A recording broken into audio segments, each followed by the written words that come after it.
Kicking off the list at number 10, the Designer. Appearing for the first time in Batman Volume 3, Issue 89 in April 2020, the Designer was this masked criminal mastermind who at the age of 60, he earned himself legendary status for being able to execute these master plans. He also created this chemical that allowed himself to use corpses to move around and carry out said plans. Yuck. Zombie mind control army. You'll love to see it. Early on in Batman's career, the Designer watched him work. He watched him spoil the plans of Gotham's enemies, so he approached a few of them to talk. He sought out Catwoman, the Joker, Penguin, and the Riddler, and they all met at his hideout, the Tartarus House, just right outside of Gotham City. He offered them infallible plans, but when it came down to the Joker's desires, well, the Joker wanted his job. He wanted to take his place, of course. So the Designer ordered that undead army to attack, but Joker shot him, supposedly ending his life. Now cut to Batman Volume 3, Issue 85, the Designer returns, only Batman finds out that it's just another corpse being controlled by the Joker. Got him. Number 9, Icon. Icon is not a living organic character, but is an AI character who was created by Ghostmaker. Icon was created to help Ghostmaker and sometimes act as his moral compass or even kind of his survival instincts, as Ghostmaker is a psychopath who as such is completely fearless, meaning that he often struggles with both of these important emotional components and traits. Icon acts similarly to Tony Stark's AI in the MCU, Jarvis, and helps Ghostmaker with calculation, strategy, and perspective on missions. Also, for those of you that are like, Jarvis is actually Tony Stark's butler in the comics, yes, I also know that too, but in the MCU, it's an AI. Icon also appears as a little blue ghost emote like the ghost emoji on your phone, or little ghosties seen in Pac-Man. Basically, I'm a big Icon fan.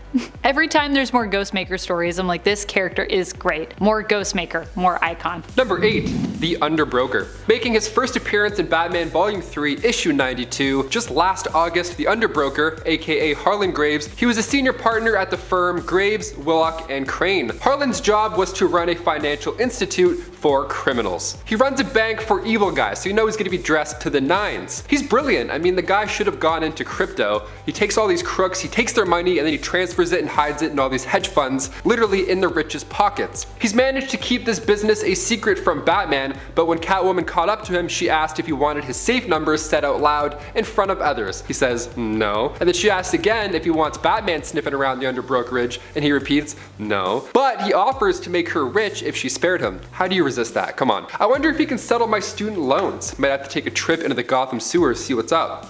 Coming in at number 7, we've got Punchline. From Flatline to Punchline, we've got a fun little segment here. These two characters don't share much besides suffixes though. Punchline is something like a Harley Quinn stand-in, although there is more to her than that. After Joker and Harley had another one of their famous arguments, they split. This time it seemed pretty permanent, so Joker looked for a new second in command. In this search, he found Alexis K. She dons the requisite clown makeup, but isn't really one for jokes. Cold, cruel, and exacting, she is somewhat of a Harley inverse. In preparation for the Joker War, she oversaw the stealing of Batman's funds from offshore accounts. She beat up Harley Quinn and stabbed Catwoman, leaving her for dead. Holy moly, she really is all business. Coming in at number 6, we've got Simon Saint. What's a good story without an esoteric billionaire calling the shots from the shadows? There's always room for more well-moneyed lunatics causing doom and gloom, especially in the era we're all living in. I'm sure there's no real-world comparisons to be made here. No way. Simon Saint is a man with a plan, and that plan is to introduce a fascist police force to the city that he would have total control over. Sure, he's trying to sell it as a partnership to Mayor Nakano, but we all know who the real leader would be. Saint Industries wants to kickstart this militaristic police force known as the Magistrate, complete with robotic officers known as Peacekeepers and remote drones to keep people in line.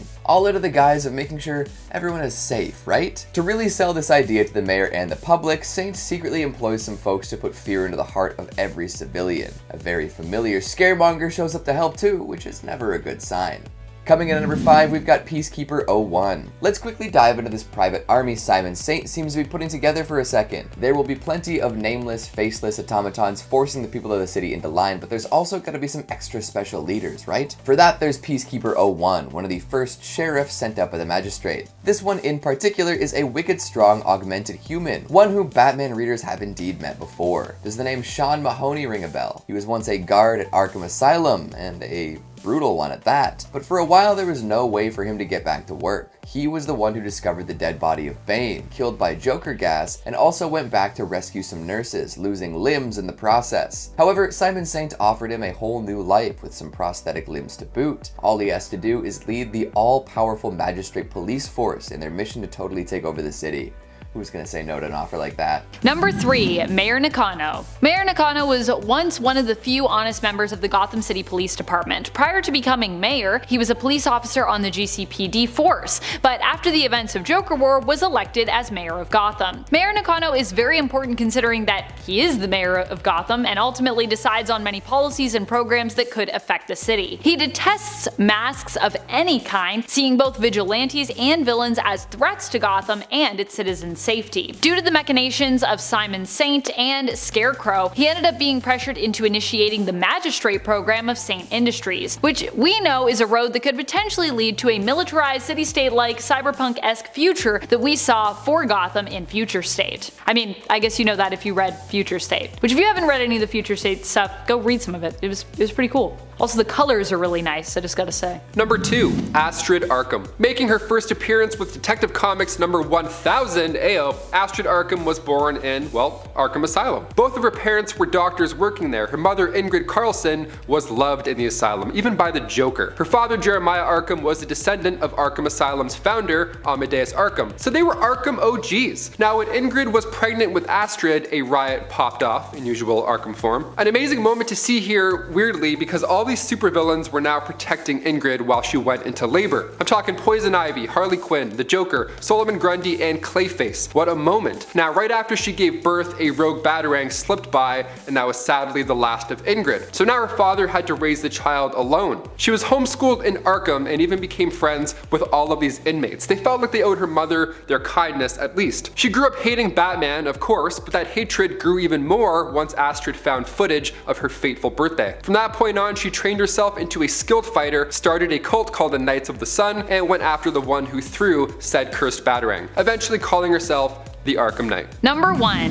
Jace. Tim Fox is the brother to Luke, Tam, and Tiffany Fox, as well as the son of Lucius and Tanya Fox. Tim is a new character in the sense that he's been reinvented and reintroduced in the Prime Earth continuity, first appearing in the current run of Batman's issue 101 in 2020. But he also has been around in the New Earth continuity since 1979, so new but also old. However, in the previous continuity he would be introduced and then seemingly forgotten for a lengthy period of time before being brought back near the end of that continuity, making one more appearance right before New 52 came in and brought us the Prime Earth continuity. It would then take 9 more years before Tim would be remembered and brought back again in 2020, and we'd also learn as we peered into an alternate future in Future State that Tim now went by the name Jace and was seemingly destined to become the new Batman after Bruce, which makes him pretty important. If you want to learn more about how and why Jace became Batman, some recommended reading would be The Next Batman and Dark Detective from Future State. And if you want to watch him potentially become Batman or become more Batman-like, you can check out the Prime Earth continuity series, The Next Batman, Second Son, and the upcoming I Am Batman, which as of this reading is currently on issue number 0, but issue number 1 is coming soon. And those are both by John Ridley, so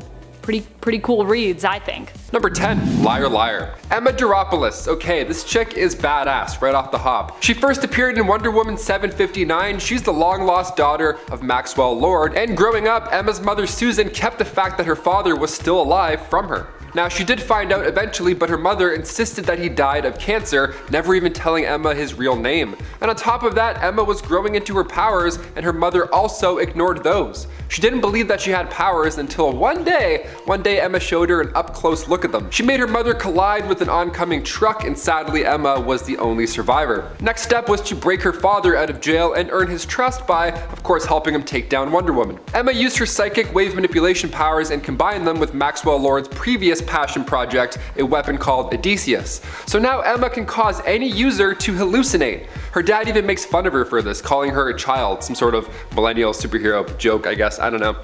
I mean, she almost blasted off a nuke in Arizona, so you better watch your mouth, Maxwell. Number 9, Sidmar Utopica. First appearing in Superman issue 25 just last year in Mythological Part 1, the Sidmar are an alien species who witnessed the destruction of Krypton. In fact, they saw young Kal-El zipping through space, and they discussed discuss the possibility of intercepting. They're like, who is this kid? Where is he heading? Earth? What's on Earth? There's nothing there. Yeah, apparently we're too primitive to be part of their defense registrar, which is neat. I didn't know this was a roast. Awesome. So cut 2 years later, Clark has grown up. Now the Sidmar, still watching from the cosmic bushes, they decide, you know what, they need to elect their own leader to go toe-to-toe with Superman if need be. Enter Eisno Alcor, a soldier for the Sidmar. He showed promise, so they chose him to be their weapon against the Kryptonian. That was their original intention for the young soldier. But Superman was deemed a hero on Earth, so the Sidmar thought, maybe we should just chill out. He's clearly doing a good job. We'll keep an eye on him though still, but for sure he's not a threat. So they decided, let's just send Eisno out to do other stuff regardless.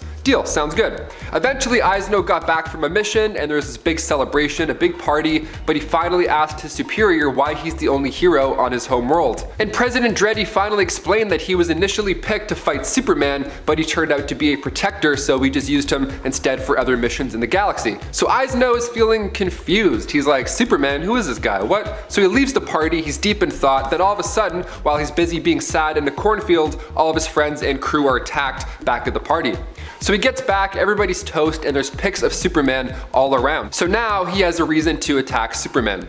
You gotta love those super misunderstandings. Always a good one. Before we continue on with this list, you know the drill. If you want to go ahead and hit that like button, it helps us out quite a bit here at the studio, and then in turn, we can bring some nerdy news back into your eyes and soul. So hit that like button, and then we can bring you some good stuff. Thank you so much. Let's get back to the list. Number 7. Master Wise. While Miracle Molly and Squeak might have been more prominently featured in the latest issues of Batman as we've come to know the Unsanity Collective, Master Wise is in essence their leader. The Unsanity Collective is all about exposing and reversing the sanity of Gotham, including the sanity its members see in everyday people who they see as kinda being sheep, not questioning the status quo, and even in vigilantes. I mean, probably especially in vigilantes. Vigilantes are pretty insane, I think we can all agree. Master Wise and the Unsanity Collective give those who seek to join them a fresh start and clear mind by seemingly removing their history and previous memories. By seemingly removing their history and memories of their previous life, allowing them to take up a new identity as an active member of the collective, which is kinda like a commune, who as a group take care of one another. Number 6. The Talon and the Court of Owls. The Court of Owls seems to be part of Matt Reeves' upcoming Batman flick in one way or another, so we'd figure we'd get you caught up to them right now. They were created by Scott Snyder as this new secret society that uses architecture and violence to gain political influence over time. My two favorite things. Nice, they go together. They appear for the first time in Batman Volume 2 Issue 2 when Bruce announces plans to rebuild Gotham for the better. The court can't have this happen, so he's sentenced to death, with the Talon setting his sights on Bruce. The Talon attempts to take out Bruce atop Wayne Tower while he was meeting with politician Lincoln March. Batman investigates and finds that these guys have been around for quite some time. He discovers that the Court of Owls had secret headquarters and hidden rooms in every single building established by the Alan Wayne Trust. So Bruce remembers back when he was a child, and he believes that the Court of Owls are in fact responsible for his parents this whole time. The Talon is an assassin named William Cobb. He proudly claims to have taken out several members of the Wayne family. Do you think the Talon will make an appearance in the new Batman movie? I'm not gonna lie, we see the Riddler in the trailer for Matt Reeves' Batman, but it does kind of look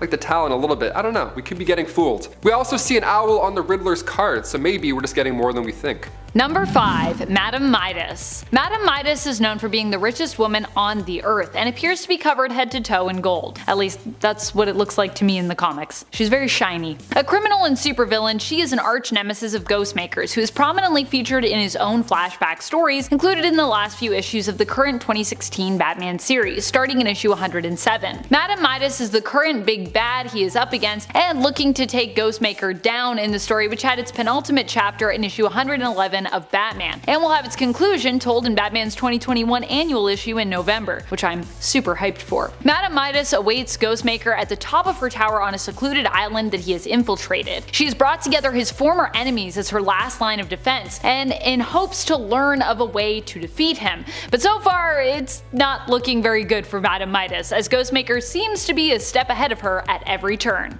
And friends, before we move on to the next spot, if you are loving this video and you want more Batman videos, which honestly Batman is so good right now, I'd love to talk more about Batman, be sure to let us know by giving this video a thumbs up. Number 4, Red Tool. Wayne Wilkins, Red Tool. This sounds familiar already. Okay. Red Tool made his first appearance in Harley Quinn Volume 2. When Wayne first met Harley, it was love at first sniff. Yeah, Harley was under the influence of these berries that make anybody who smell her fall dearly in love with her. Red Tool also isn't the only one falling under that spell. So what does he do? He fights everybody else who has. He even loses an arm and becomes a cripple during this. He's kind of seen as a joke villain. Obviously, he's similar to Deadpool in design and character, but he's actually pretty badass. At one point, Red Tool kidnaps Harley at a roller derby match using sleep gas and then takes her to the top of a Ferris wheel because, romance. Up there, he explains his origin story to Harley, but she's not interested yet. She gets home and sees that he's left her his number and a red hammer. This number is a message explaining that she has to meet him at a local church where he's of course kidnapped enough members for a wedding, which obviously doesn't go well.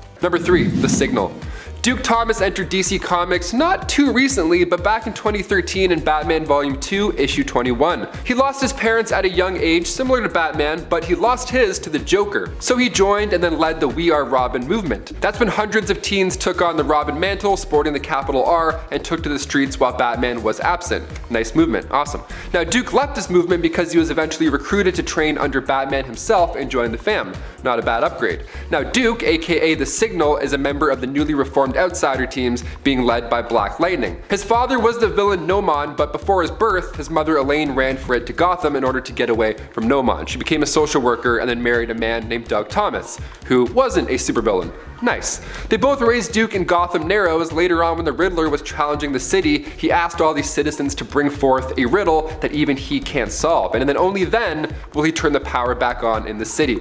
So Duke was ready for this. He was smart. He was ready to go, but Batman respected that, but he also ended up just taking on the Riddler himself. Since 0 Year, Duke goes by the alias Lark simply because he doesn't want Batman to repeat the past failures with the Robin mantle. It's almost cursed, I don't blame him. He also fights crime during the day, which, yeah, crime happens during the day too. This guy's great. We definitely need him on the streets. Coming in at number 10, we've got Vengeance. Bane has been a mainstay in the Batman universe for years. Making many appearances in plenty of different forms, this super strong mask-wearing baddie is widely credited with being the only villain to properly break Batman, both physically and mentally. That's a tall order, especially considering how tough Batman usually is in both these categories. Whether we're looking at Tom Hardy's portrayal or maybe the Bane in Infinite Crisis, he uses his superior intelligence, willpower, and brute strength to bring his plans to fruition. So, of course, his offspring would be similarly powerful, with plenty to offer the stories of Arkham. Enter Vengeance, Bane's wiry, wildly powerful daughter. Appearing first in The Joker number 2, she appears to be looking to kill the clown prince of crime after a heinous attack that came to be known as the A-Day Joker gas attack. This chemical killing spree took out all sorts of folks in Arkham Asylum, and the friends and family of these famous villains were none too happy. Vengeance, living up to her name, has decided that she will be the one to exact revenge upon Joker, and heads out to find him. Just as strong as her father in pretty much all capacities, there isn't much that would stop her from completing her mission. In fact, she single-handedly wipes out an armed personal army while hunting for the green-haired menace. There is one little thing though. Joker claims he didn't pull off the gas attack. Chilling in Belize, Joker is unsure who would do such a thing, but says it definitely wasn't him. So this progeny of Bane, also apparently born in a lab, fueled by rage and powerful muscles, is on a bit of a wild goose chase. Even if she kills the Joker, she won't have the revenge she imagined. Plus, there's always the other mission of finding out who actually managed to gas Arkham Asylum. Vengeance is a straightforward and deadly force and should be a lot of fun to follow as things develop. Coming in number 9, we've got Clown Hunter. Another fanatical Joker hater, Clown Hunter gets his name from his goal. Pretty straightforward, eh?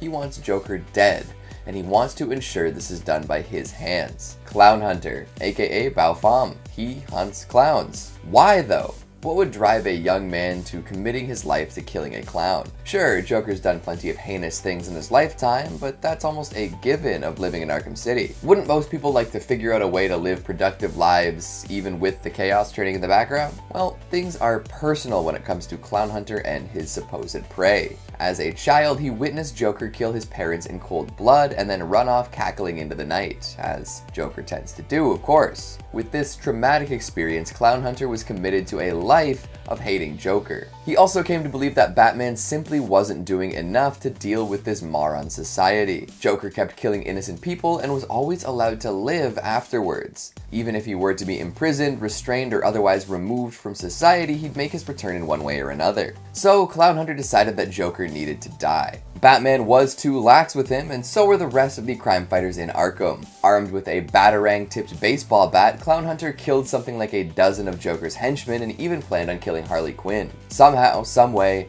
Batman sniffs this out and attempts to reason with the kid. This doesn't stop another vigilante getting involved and encouraging Clown Hunter down the path of violence though. Coming in at number 8, we've got Flatline. Another character named after what they do, Flatline will stop your heart from beating. She'll do it in a particularly gruesome way, too. Known for ripping people's hearts out barehanded, she's a legendary martial artist with a brutal streak. Hell, she even did it to Robin during what can only be described as a Mortal Kombat tournament. Interestingly enough, the rules of the tournament allowed Robin to be resurrected, but that's neither here nor there. After training all her life under some of the world's finest martial artists, she was ready to bring her own story. Heading to the island to win a tournament that was said to grant immortality, she stood head and shoulders above the rest of the combatants. Appearing as an ashen-skinned woman with an affinity for black skeleton-themed clothing, she doesn't seem like the type to mercilessly kill countless top-tier fighters, but she does it anyway and does so with a smile. Number 7. Tommy Max. First appearing in Red Hood Outlaw issue 51 titled Minutes from Downtown Gotham, Tommy is a Batman rogue that doubles as a sneakerhead. That's right, fashion never felt so badass before. Thomas Measle makes his fortune selling shoe lines based off popular DC villains. His Poison Ivy line was just dazzling the ladies, of course, and no, he didn't make Killer Crocs either. I already checked, I thought of that too. He did, however, use Killer Croc as his own personal bodyguard after freeing him from jail. I think I'm a fan of Tommy because I too worked at a shoe store years back. I'm not nearly as cool as him though. I'm like, oh, 11 and a half? You got it, man. Be right back. Number 6. Frost King. Edwald Olafsson first entered comics in Justice League Endless Winter Chapter 1. He's a newer character, and as you could probably guess, he is a giant frost beast. I'm trying really hard not to say frost giant, clearly. His story begins thousands of years earlier back in the day when you fought with Black Adam, Viking Prince, and Swamp Thing, but he ended up getting buried for 1,000 years in the same glacier that later on became the Fortress of Solitude. Poor guy was just stuck on the walls while everybody was watching Game of Thrones. He's probably so bored. Eventually the fortress was destroyed and the Frost King was released, this time with a hint of Kryptonian energy, which is always fun. Number 4. Sideways. Derek James, aka Sideways, came into comics back in his own series in 2018. He was in Gotham with his adoptive mother Helen when Challenger's Mountain returned from the dark multiverse. So the following earthquake split the two up, leaving Derek to fall into the ground right into a rift into the multiverse. 4 days passed and then Derek was finally able to return, but the question was, how? Derek obtained the ability to teleport through dimensions. He does so by creating tears in space-time. He can literally open the door to a new universe. After a month of having this power, his friend Ernestine made him a costume, cause, you know, of course. And in his first live stream as the hero Sideways, he took on the Tempest Fugonaut, who was upset because Derek was toying with space-time, which, I mean, it's more than fair. Coming in at number 3, we've got Squeak. A member of the fascinating new group, the Unsanity Collective, Squeak is but a child. Following in the footsteps of Miracle Molly, she is a cybernetically enhanced human with a lot of spunk and gusto. This group is constantly targeted by the Magistrate, who are looking to scapegoat some organizations in their mission to create a police state. Squeak makes for a fun sidekick and a very sympathetic character. She's just trying to make it in a world that is very cold and unkind. And when Peacekeeper 01 and the Magistrate show up to take out Miracle Molly, she's caught in the crossfire. This interplay creates some very hard decisions for Batman and his allies, and leads the story in fascinating directions. While she's not the most powerful or influential character, a lot of the story moving forward hinges on this pink-haired individual. Coming in at number 2, we've got Miracle Molly. Searching for a way to live life beyond the means of what most would consider sane, this green-haired so-called criminal founded the Unsanity Collective.